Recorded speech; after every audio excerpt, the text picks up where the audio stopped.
Oh, hi. How are you? Hi. Well, okay. Hello, everybody. My name is Markiplier. Well, we're going back to 2008. Oh, everyone, and we're gonna be talking about Wolfenstein 2009. Um, so this was a pretty heated conversation between Ren and myself. I was pretty adamant that Wolfenstein 2009 was gonna be god awful. And you were like, I no, it remember it. sets it all up really well. Go ahead. Yeah, I remember it very fondly. It was a good experience when I was younger. Did it hold up?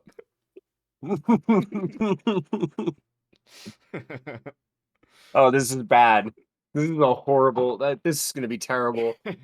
did, did it Ugh. did it hold up, Red?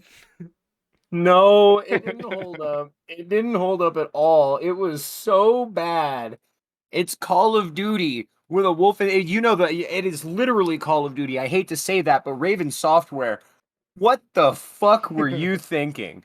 I can't believe you took such a legendary first person shooter franchise, the godfather of first person shooters, and you bastardized it so poorly by giving it Call of Duty hitboxes and terrible weapons. And there was no Thompson submachine gun, there was no shotgun. The wonder weapons were trash and looked like they got ripped from Call of Duty Zombies. What were you thinking? There was no What shotgun. happened? The story was good. It's a good story. It sets up the Wolfenstein: The New Order story really well. If you're not into the supernatural type shit, then you've clearly never played a Wolfenstein game before, and I feel sorry for you, but it's good enough for what the story is. But my God, what did you do? No wonder you can't find that game literally anywhere. They went, oh fuck, and they just ripped it from everywhere. And it's so sad, right? Because having played it again, I now understand the New Order and the new Colossus so much better, and I wish I didn't have to play it to do that. Dude, I have so much to say. I'm s- I'm fucked up about this. Okay, if you're on my YouTube page, real quick, go to my video section and look at the thumbnail for Wolfenstein 2009 and tell me what BJ Blazkowicz is holding. Would you be surprised that that gun is not in the game? It's like, what? Oh my And then God. the whole time, the whole time I'm playing, okay, I got the Car 98, and I'm like, okay, this is gonna be the really strong, but you have to be really accurate weapon. But it wasn't. It wasn't.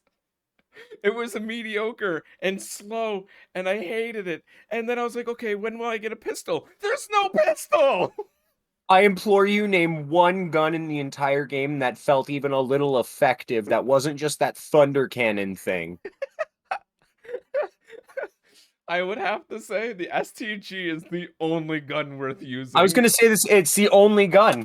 There is no other gun in Wolfenstein 2009. If you're not using an STG, be prepared to fucking die a lot.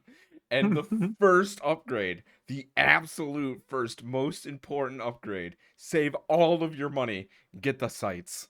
Because the second you no longer have the auto aim bullshit, the game just feels so much better. There are things missing that should not be missing. There are things that I feel like after knowing that I played this as an adult, my brain is missing some things that I remember fondly, right? Some moments in my head have kind of blanked out and been replaced with my perspective of it now, and I can't even look back on it fondly because it was dim and dismal and gray, and what the hell was happening the entire time? What is the point of searching for the thing other than Death's Head wants to open a portal because portal? And you don't even know Because Death's portal. Head's there until like two Yeah, missions before the end of the game. yeah, he just suddenly shows up out of nowhere. Dude, this game is a fucking travesty. I enjoyed playing it. Like, I guess it's a game because it works, but this is not a game anybody should go back and play. It is No. completely skippable. Remember, we do this so you don't have to. And I played the fan remastered version. There was somebody out there who took the time to remaster this game.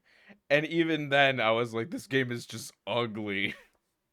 It looks and sad. What was the fucking soundtrack? It sounded so industrial and grind. And where was the music that the id Software shooters were known for? What the fuck did you do, Raven Software? Why did you do that?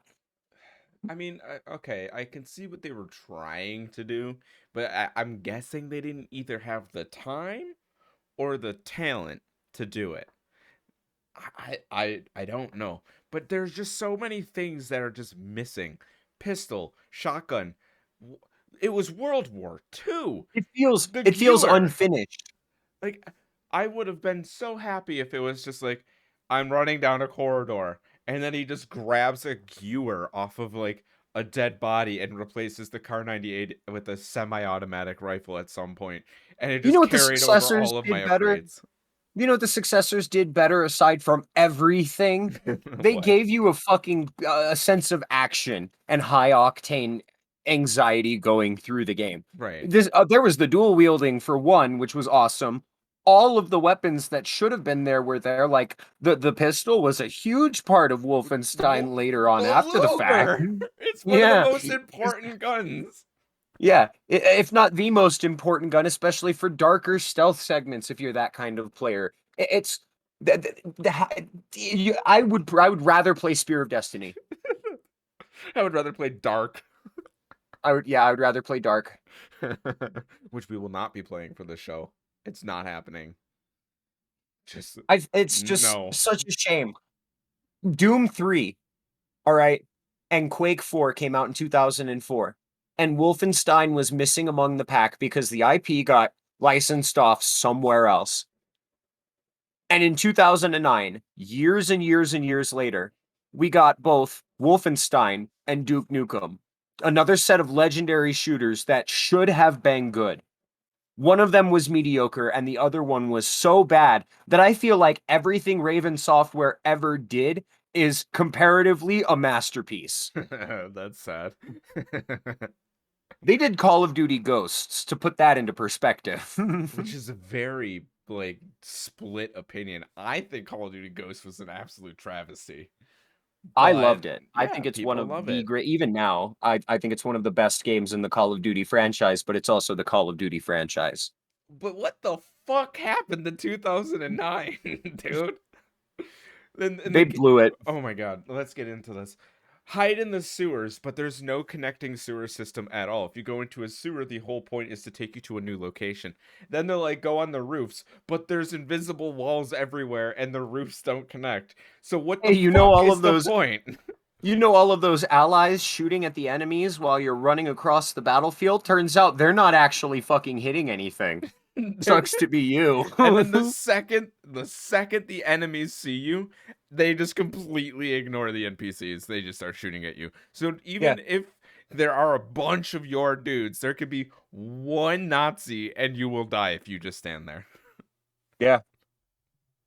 Because They keep you're the one thing spy right, and they right? just magically know that even though you're behind a brick wall. Video game logic, classic old video game logic. If you stand here for too long, I will get suspicious of you. Oh my god. I used to love that walking around. One of the worst things you can do in a video game, walking around in Assassin's Creed, is equal to getting spotted in Wolfenstein 2009. It's so bad. And I was like, oh, maybe it's because I'm sprinting, so would stop sprinting and I would just walk. And then no, they would still spot me, so I'm like, okay, maybe if I crouch. But even if I crouch, they still spot me. And How? it's a never-ending, ridiculous cycle of broken game where the aggro mechanic that they clearly intended to have on the allies there with you just wasn't there. No, It just didn't work. it just didn't work. None of the game worked. The boss fights were lame. They were so easy, like so abhorrently easy. I was more afraid of falling off of a ledge than I was of the enemy in front of me. It's just so bad. The game did some really cheesy things, like invisible lightning blade wielding Nazis. The fact of the matter That's is, a sentence that I just said. It's yeah, The fact of the matter is, as we continue playing these terrible games, there are games that I have like been like are bad. Like these are just bad games, right?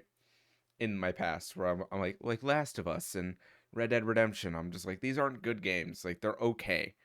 And as I continue to play these horrible games, I'm looking at these games that I once was like, yeah, these are horrible. And I'm like, okay, well, maybe they're not as bad as I thought because there is some literal dumpster fire out there with amazing IPs.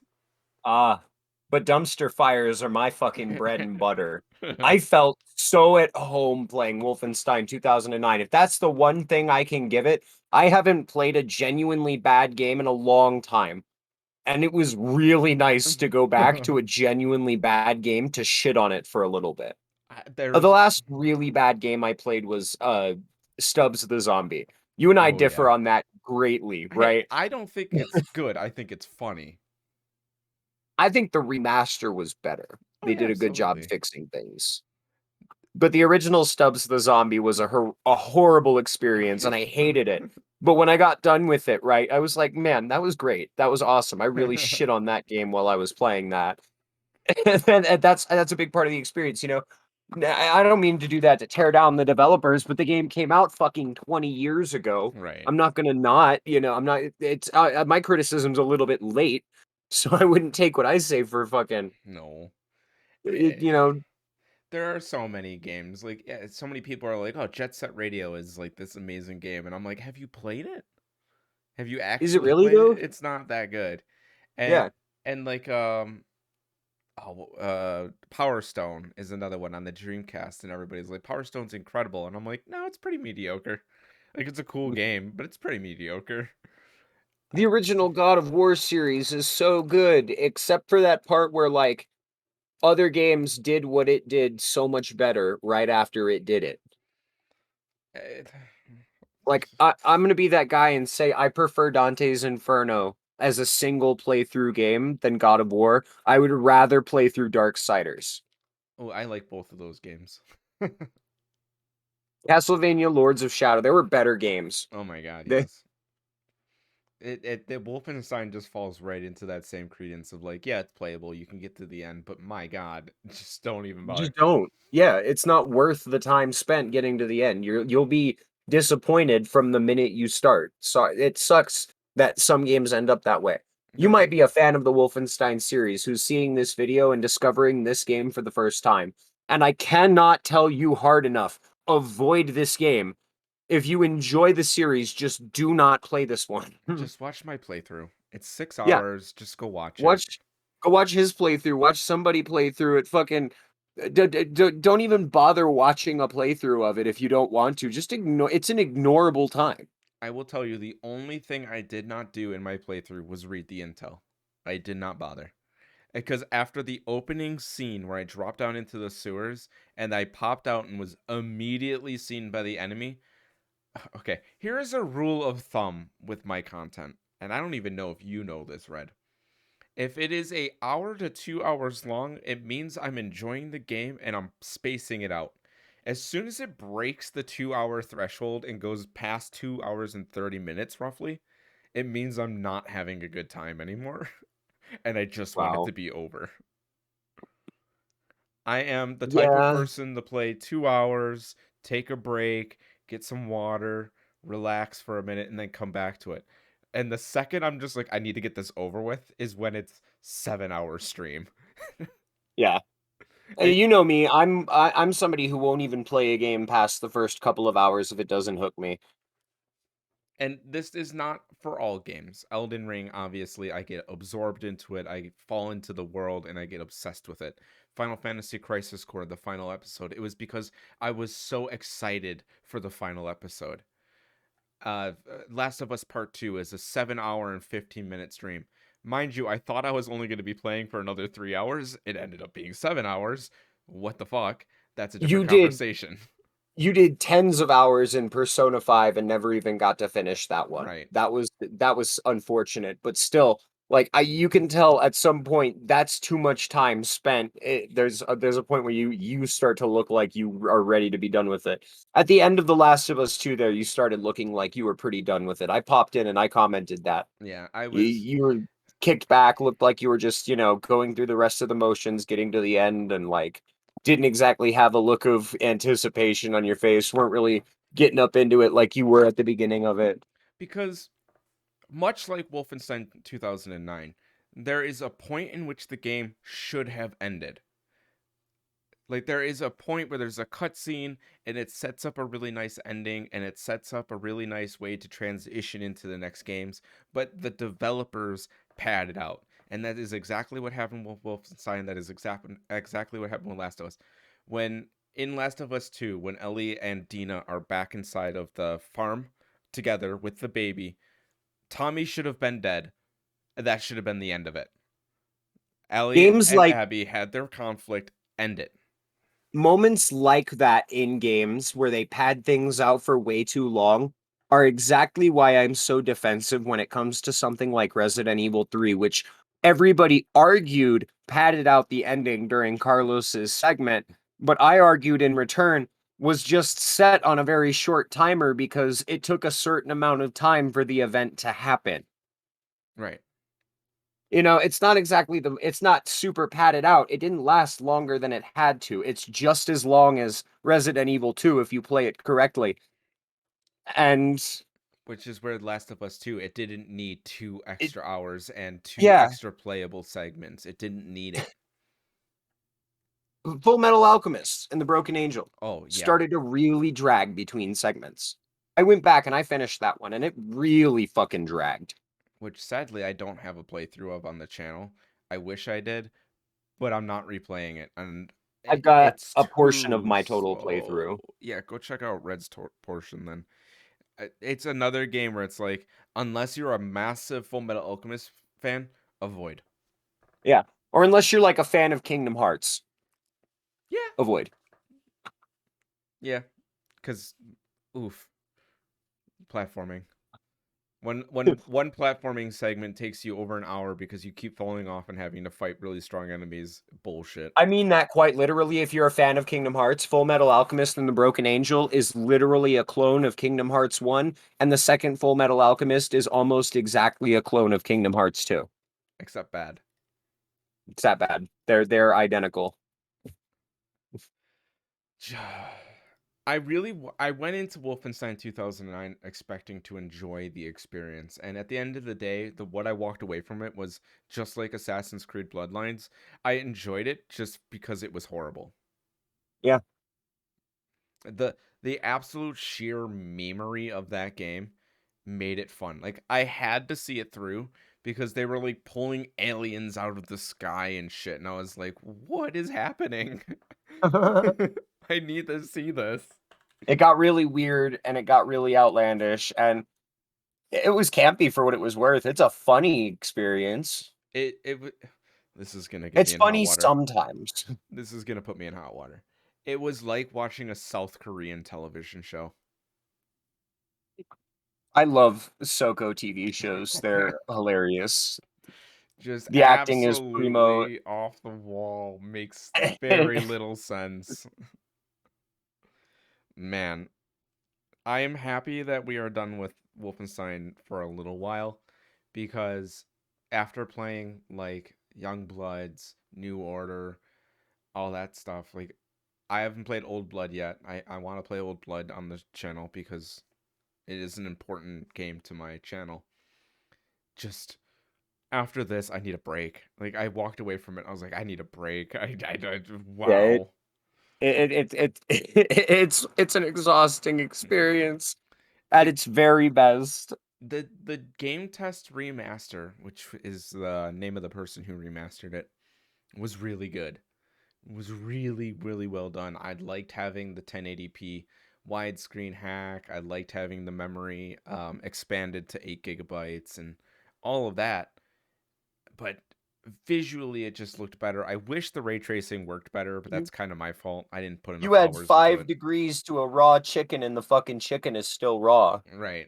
At the end of the day. It didn't Yeah. change the story, it didn't change the bad mechanics, but if you're going to play this game, again, don't.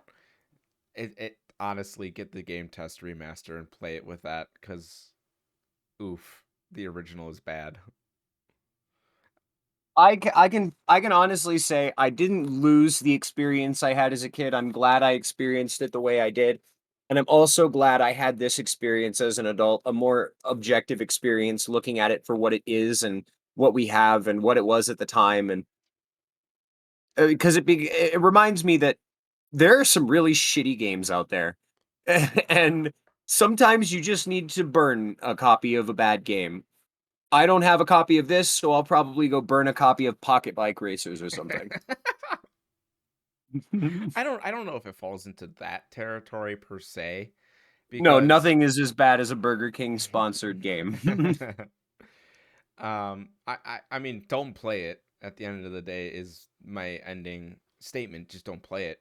But there's a reason why it's pulled from every single store. There's a reason why it took us so long to get to. It was a lot of hard work to even get this game it to download. I mean, sure you can find a pirated copy pretty easily now, but it makes me appreciate what we have from Wolfenstein. Going back and playing this really made me appreciate the later games a lot more for what they are, and it just bolstered my experience with those games a lot more. All it does is make me question why the fuck Activision thought it was a good idea to add Raven Software to the Call of Duty lineup and give them ghosts. Like, yeah, they did a fine job, whatever. Why, what were they thinking? What was Raven Software thinking, first and foremost? But what was Activision thinking? That I honestly can't even answer that because Raven Software is based out of Madison, Wisconsin, Middleton, Wisconsin. Anyways, which means they are not a cheap studio to run. Like they have to be paid pretty well on top of their bonuses, etc. Activision almost always goes to Montreal because the tax credits and the minimum wage on their game workers is literally cheap as dirt. Yeah, Like, it made no sense to have Raven Software work on Call of Duty Ghosts. It made even less sense to have them work on Wolfenstein. let's not forget that Ravensoft also works on Call of Duty Warzone, Black Ops, World War II, and Black Ops 1. Let's also not forget that these are the guys that originally are responsible for Marvel Ultimate Alliance. Oof. That is what they did. Oof. I'm sure they did things before that. They might have existed in the 90s or something, but the first Raven Software logo I saw was Marvel Ultimate Alliance, and wow, did I hate that game. It So, wasn't even Raven Software's fault. It was just a bad game. I, if I, if I may jump in for a moment, Ravensoft, I just want to put into perspective this company, right? So they have 350 employees. They've been around since 1990. They're currently still working with Activision to this day. However, from what we understand about Ravensoft, the current supervisor role and management role over at Ravensoft is so poor that you can go to google.com right now, type in Ravensoft, and claim to work there and own the knowledge panel for Raven Software right now. They have okay, never claimed it. so this bothers the hell out of me now that I know this. They didn't just work on Wolfenstein. In 2005, they developed Quake 4. How did you go from that to this? You knew what to do with Quake 4. How did you fuck up Wolfenstein this badly? What is Quake 4's mass uh Quake 4 review? was amazing. It's not the best in the series by any means, but it's a good game built with the Doom 3 engine. It looks good, it plays good. I don't know where they went wrong, but they went wrong somewhere and they went really wrong. Oh yeah, it does have very positive reviews. Huh. I don't know, man. Maybe because the way you play Quake 4 is different and it just fit better? Or maybe it's because Quake 4 used the Doom 3 engine, which was already well developed, and Wolfenstein used the Call of Duty engine, which was garbage always, no matter which game it was. I didn't say this in my stream, but it literally felt like back in the day when I got my PS2 and I was playing Call of Duty 2 or Call The of big Duty red Frontline. I one, think it was Frontlines. front lines. They had free online for it. You could play PvP on the PS2. And I Yeah. I used to play that. Like I'd Call of meet Duty people for Final that. Fronts. Medal of Honor is the front lines one. Oh, okay, Final Fronts. Yeah. And it literally felt exactly like going all the way back to when I was playing that. And I was like, oof, this is bad. Oof. I think the Final Front servers are still available to this day, though. If you hook up a PS2, there's private servers, and people still play it. Yep, 2008. Yep, and There that was game. also that problem with Singularity from Raven Software, which was another. I liked Singularity. I didn't hate it. It wasn't the game itself that was bad, it was the circumstance. A lot of people got fired. It was they were underpaid. There was a lot of unionizing going on at the time. Like the You mean Ravens QA team formed a union because their wages were absolute dog shit. you mean literally what's happening right now? Yeah. The whole world is in chaos currently because nobody's getting paid. Raven Software developed Call of Duty Black Ops subtitled Cold War. So it's like, Call of Duty subtitled Black Ops subtitled again Cold War. Sorry. I don't like Raven Softworks. They're uh, it just I don't know. I don't want them to close, right? But I Yeah. really feel like they need a team of like creative heads that know what they're talking about and really sit down with the teams on a regular basis and hash things out and get things done. Because you look at this, which is like a game that, to my knowledge, didn't really have a rocky history. Like Wolfenstein 2009 didn't have a rocky history, to what I understand. And then you look at something like Deus Ex Human Revolution, which is not a good game, by the way. It's extremely mediocre. But that game, they were in the middle of an acquisition. A large group of the team was fired, and they still managed to put together a game that I would want to play. I hope I seriously hope that the Microsoft Activision acquisition goes through and Raven Software gets to get some kind of Microsoft overhaul. Oh, I do too. I wouldn't mind, and this is going to sound horrible, and I'm sorry, if Ravensoft got defunct and were separated into a bunch of other different teams because there is clear talent there.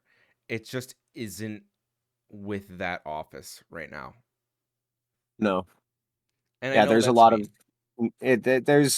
there have been very few moments throughout Raven Software's life where they've done something genuinely amazing, and a lot of the things that have gone wrong may or may not be the fault of the team, but it's definitely the fault of the executives. Oh yeah, always. And there's a real problem there. That it, it's unfortunate that so many games got the Raven Software treatment.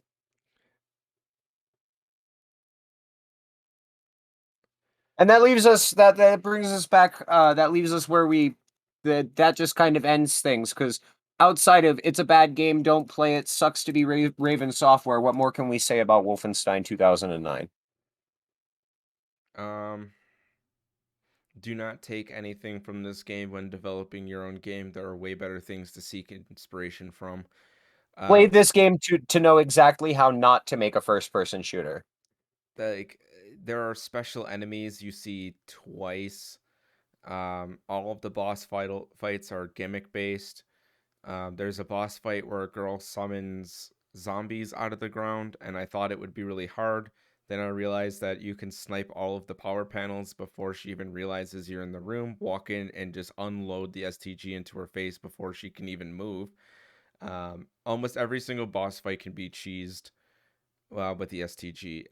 The end of the game, you just unload directly into his head. He gets put into a stagger, can't beat you, and I had to like not cheese the game. You know what I mean? I had to like literally hold back from cheesing the game. The overworld is boring. It tries to push an overworld onto you that doesn't exist. there's no point into exploring unless you need money, but the only reason why you need money is to fully kit out an STG. After that, you don't need literally anything else. And the game runs. The game runs, man. It goes on.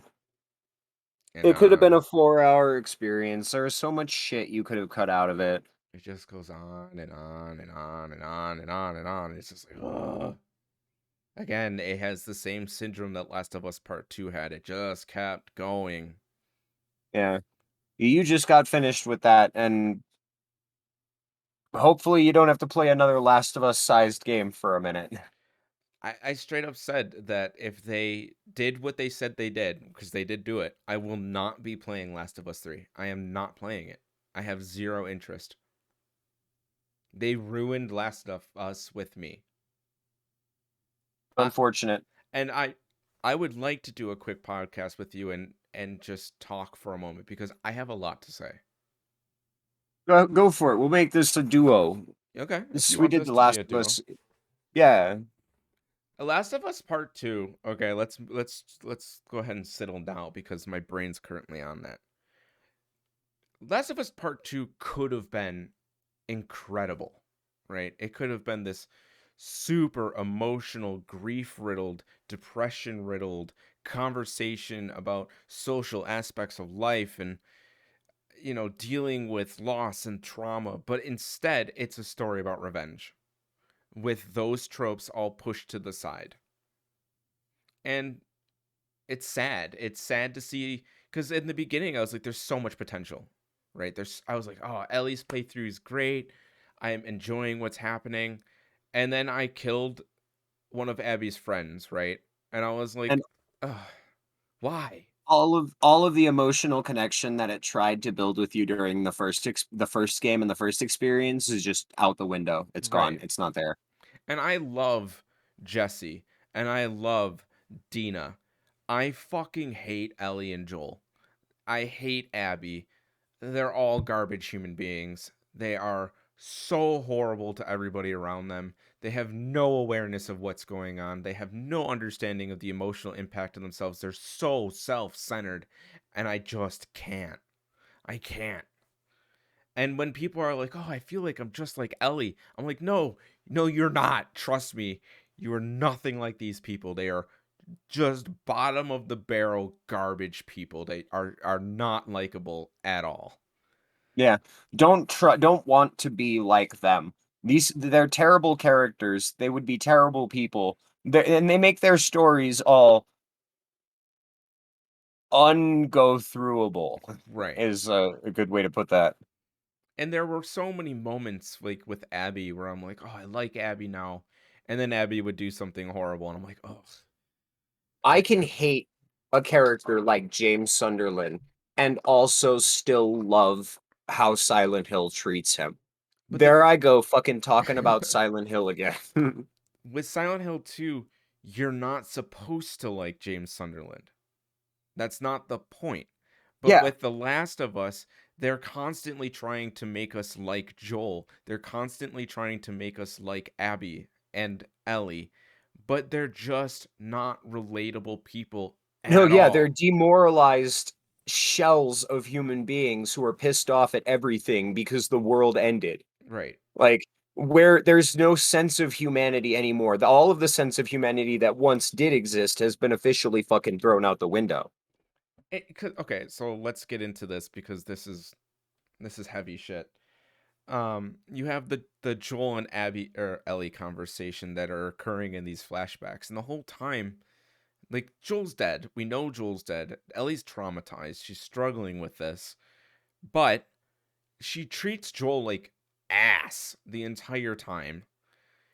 Joel saved her life in what I would say is an extremely selfish reason because he misses his daughter Sarah. He expects Ellie to just have this relationship with her. It's not gonna happen. Like he's made it clear in the first game, you are not my daughter. Run with that. Run with that. If he's gonna be a badass, make him a badass. If he's just gonna be a cowering bitch, make him a cowering bitch. He Yeah, can't do both. The reason a character like Lee in Telltale Games The Walking Dead worked so well is because when Lee stumbles upon Clementine, he's a guy on he's going to jail for murder. Right. That is his story, right? Unfortunate murder of somebody who was his wife was cheating on him with. It's a very sad situation. Makes you kind of feel bad for Lee, but also feel like he's kind of a dick. And then he meets Clementine for the first time, and you realize it's not that he's a good guy or a bad guy or trying to be the hero. It's that he's a smart guy.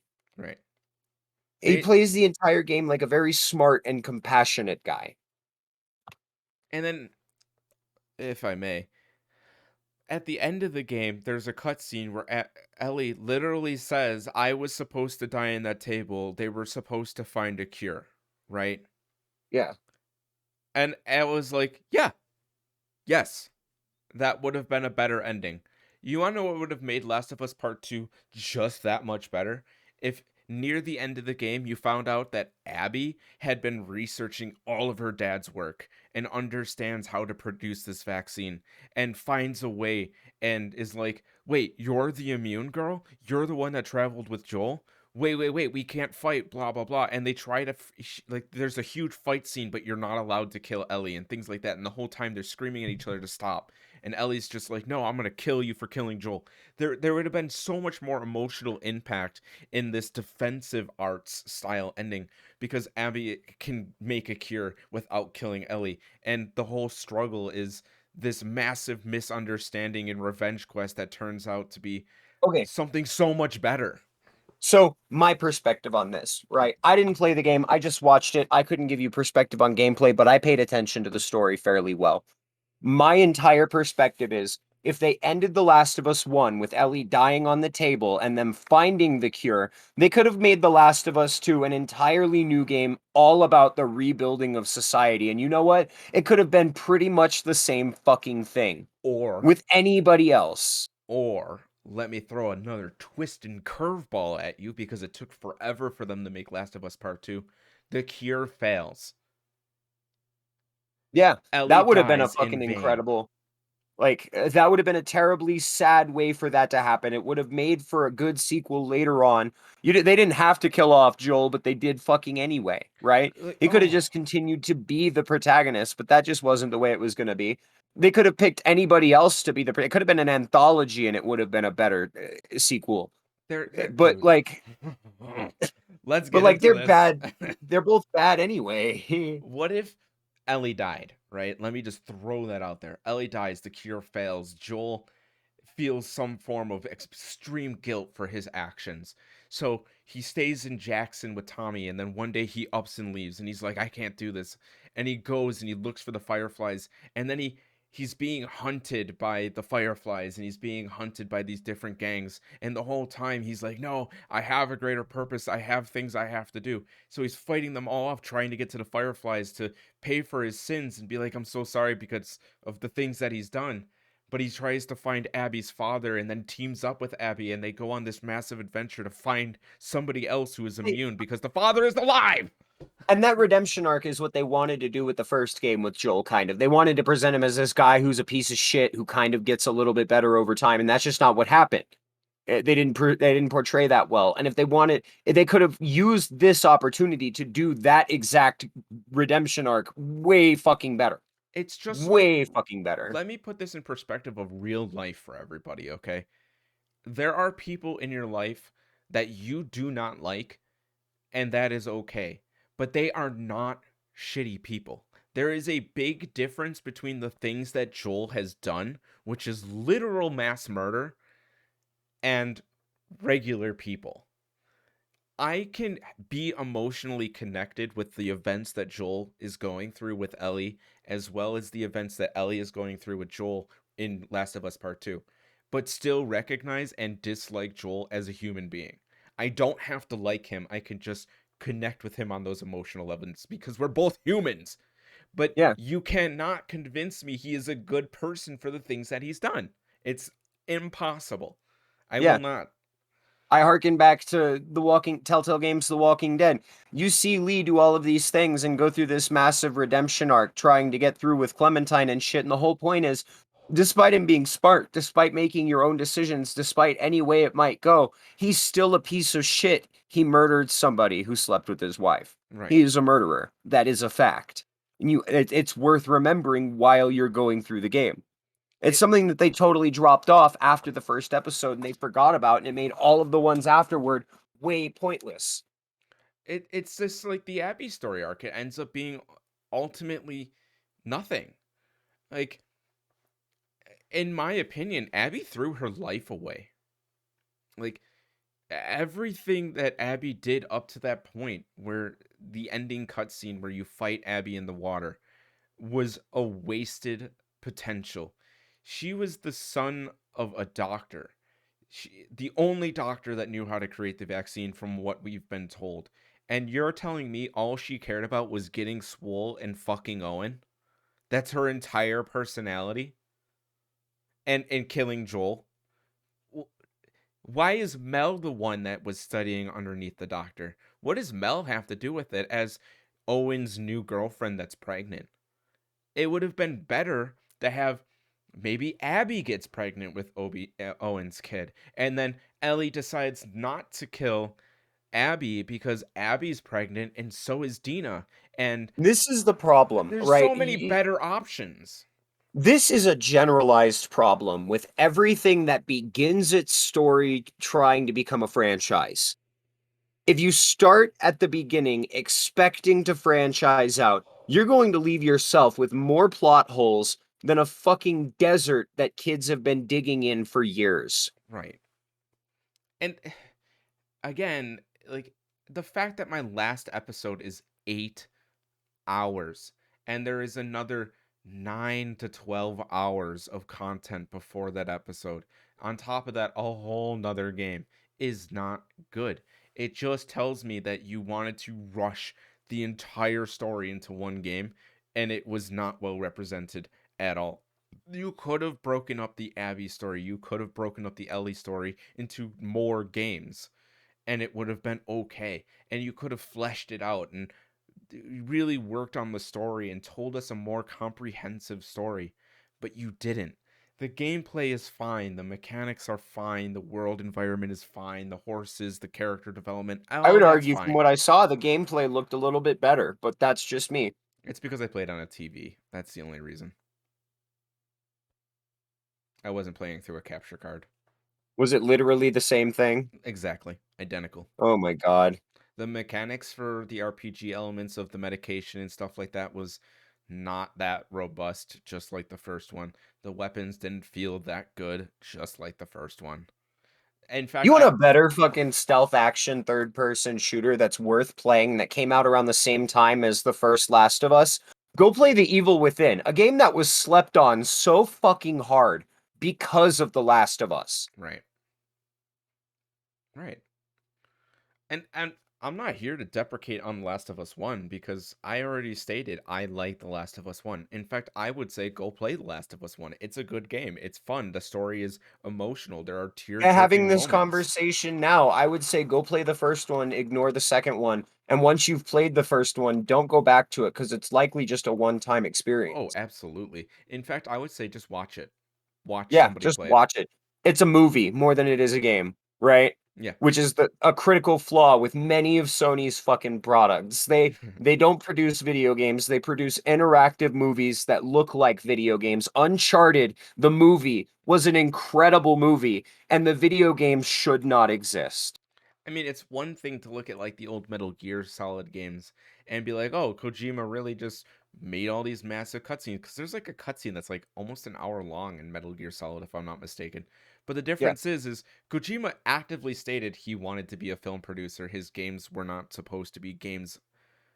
It was And even then, it was a he story still first, managed to fit more content into his cinematic experiences. right? The Metal Gear Solid 3, the fight with the end, you can leave the end, you can turn off your console, leave your memory card alone for 2 weeks, come back, and after the internal clock has jumped forward 2 weeks, the end will have died from old age. Right. The Last of Us Part 2, I mean, ultimately, if because I had quite a few people like this is the biggest video series I had ever put out was The Last of Us 1 and 2. a lot of people like The Last of Us and Last of Us 2. And I understand why, because there is a lot there to like. But there is also a lot there where if you're not super in touch with yourself emotionally and you're not aware of like your social systemic ideologies, you're not going to catch a lot of the conversations that are being had here. And I see And that a even lot. even if you do catch them, you might be somebody like me who's experienced these conversations already in much better told environments, and you're just like, this doesn't appeal to me really. Right. There's nothing to The Last of Us. There's no argument anyone can make. There's nothing you can say to me that will make me want to play either of these games ever. You have no reason It's to. yeah, I If have you no reason really to. wanted to, my Let's Play is there. Yeah, Just watch it. Don't I even watched bother. I watched you do both of them. I watched The Last of Us 2 playthrough more than the first one, but I watched you do both of them, and it just reinforced that idea in my head again. These games are not for me. No, they're I just can't do it. definitely not for you. I would not see you enjoying these. No. Especially somebody who's such a big fan of something like Resident Evil. These games Yeah, no. will not work with It's you a middle at all. finger to me. Yeah, it's a middle finger to me. You've taken my favorite camera angle and some of my favorite ideas, and you've totally fucked them up. Where I'm like, okay, these games stand on their own as mediocre. And I just need to state one more time, there are moments that are tear jerkers. There are moments that really encompass like, could things be better? And then they're just not. And you get all this hope and you get riled up that things are going to get better and then they just don't. But anything can spark an emotion in you once in a while. Right. Silent Hill Downpour intentionally tried to spark the emotion of disgust with you during the segment in the church, and you know what? I was genuinely fucking disgusted. They Right. did a good job, Right. but the rest of the game was pretty shit. So I'm just going to run through the game really fast and just give you a lot of examples of things that were just not that great. Um, Opening the game with Abby hunting down Joel because they found their way to Jackson. Bad. We don't know who Abby is. You did not give us any context to the situation. Then all of a sudden, there's just a group of people killing Joel. Bad. We have no understanding of these characters. We hate them. Now we're going into the Abby playthrough, hating Abby and all of her friends because it's been set up for us to hate them. Even Yeah, if you don't like Joel, you understand that Joel is trying to be a better person, and you have that hope that Joel can become a better and person. he is the closest thing to a real person that you can find in the entire thing. Right. Because everybody else is a fucking automaton. Then you have all of the Ellie situation. Okay, sure, there are people who are talking about, oh, she's gay. I don't care. That is not the conversation that I want to have. If you have a problem with that, take it up with yourself. That is your problem, not ours. Um, okay, so she's gonna raise the child with Dina, but then she leaves anyways. Shitty. The revenge shit is horrible. I want to think that Ellie is a good person, but then after encountering Abby and being spared I literally twice, still goes all the way from Seattle to fucking Santa Barbara to hunt her down. I gotta be like, Ellie was never a good person. She was shitty to Joel in the first game. She was shitty to everybody else. She was shitty to everybody in the second game. She is a shitty person. Yeah, Ellie is a shitty person. That is what I walked away with. Like I don't there is no redeeming qualities about Ellie. And when I saw that her fingers got bit off and she couldn't play the fucking guitar, I was like, thank God. Like you don't deserve anything. Like you have literally laid out the point that you are immune and you will do nothing with it. You won't try to help humanity or anything. You're just stuck on your own revenge quest and shitting on everybody else on the side in the process. I was actually happy that Abby got to escape because the trauma that Abby went through because of Ellie and Joel is real. Like Abby felt like a real person. The love triangle between her, Mel, and Owen felt real. Like sure, Abby was obsessed, like obsessed with the Joel situation, and but there were so many redeeming qualities. Saving the scars, even though she had been brainwashed by Isaac to hate them. or I'm sorry, Seraphites. Let's be realistic. Uh, Going there and not wanting to kill anybody, but not having a choice in order to save children, being concerned that the children are being evacuated and aren't going to die, then shooting at her own teammates because she ultimately understands that what the wolves are doing is horrible, killing tons of people along the way because of a literal war. She didn't have a choice. Yeah. Abby never went out of her way from what we saw. We are told that she is a Seraphite, like mass killer, number one killer, blah, blah, blah. But we're not doing that. We are always engaged on first. Whereas with Ellie, you see she is given every opportunity to be a good fucking person and does everything in her power to not do those things. And I like Tommy. Tommy was a cool character. Joel's brother Tommy was a cool character. Like I felt like he was more rational. And then he shows up after being shot in the face by Abby. He survives that. He survives that. And what does he do? Continue with the revenge quest? Showing up at the farm months after Dina gives birth to convince Ellie to go back to war to hunt down Abby? Like, really? Really? You have a wife and a village that are looking up to you, and your priorities are that fucked? And it's one of the statements that Abby made to Owen was get your priorities straight. Abby refused to go to Santa Barbara in order to save Owen and Mel's child's life, right? All of them. Yeah.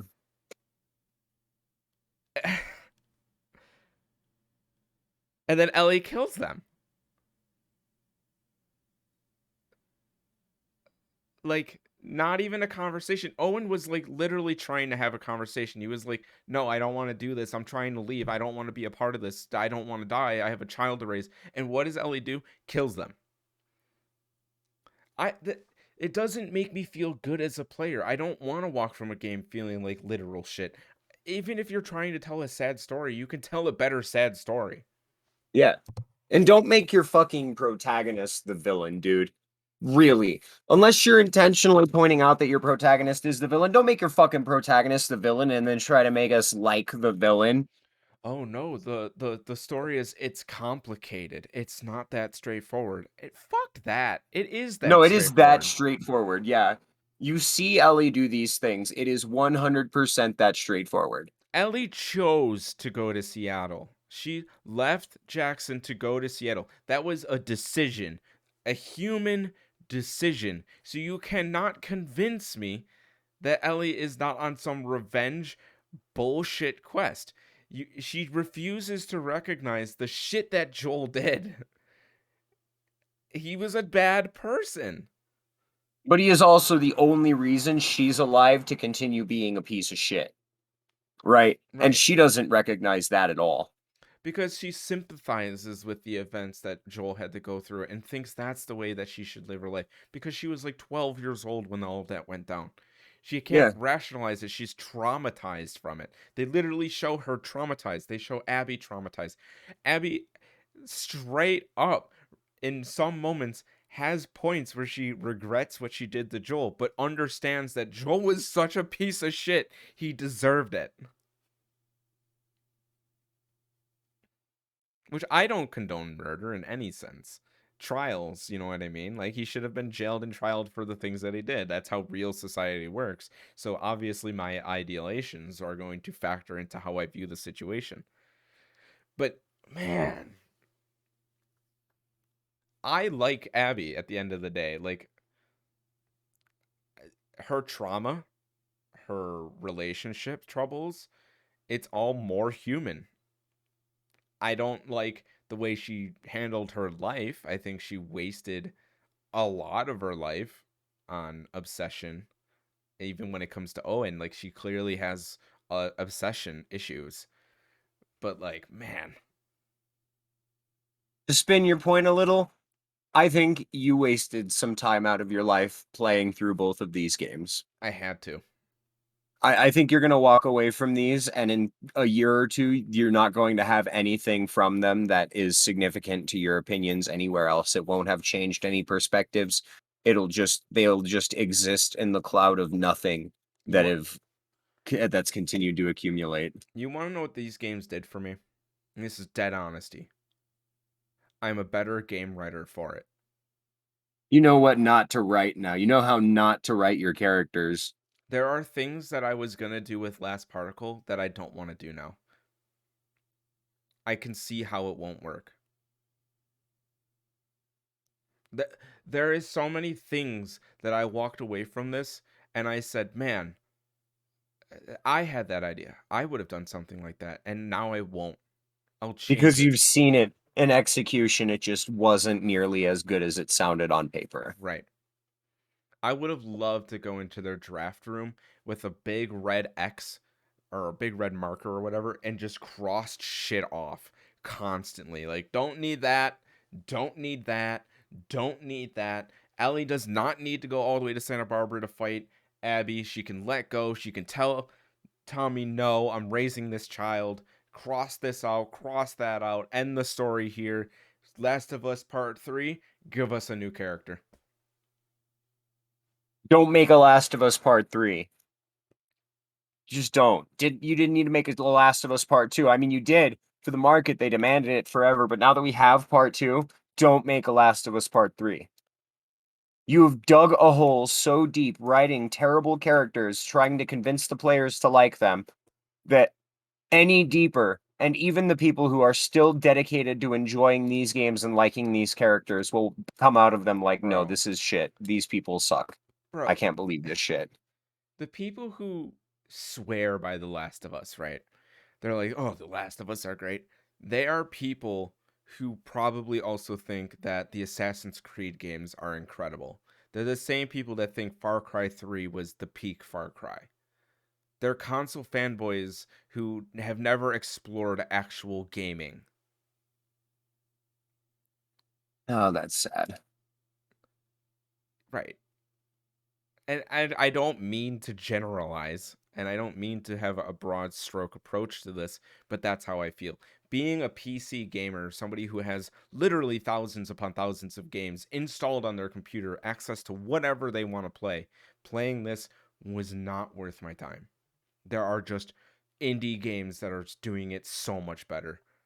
eh, we don't need 16-hour experiences. We don't need 32-hour experiences. Resident Evil 3 managed to tell a way better story in like 6 hours. Resident Evil 3 is a very underappreciated masterpiece, but Right. that's a story for another day.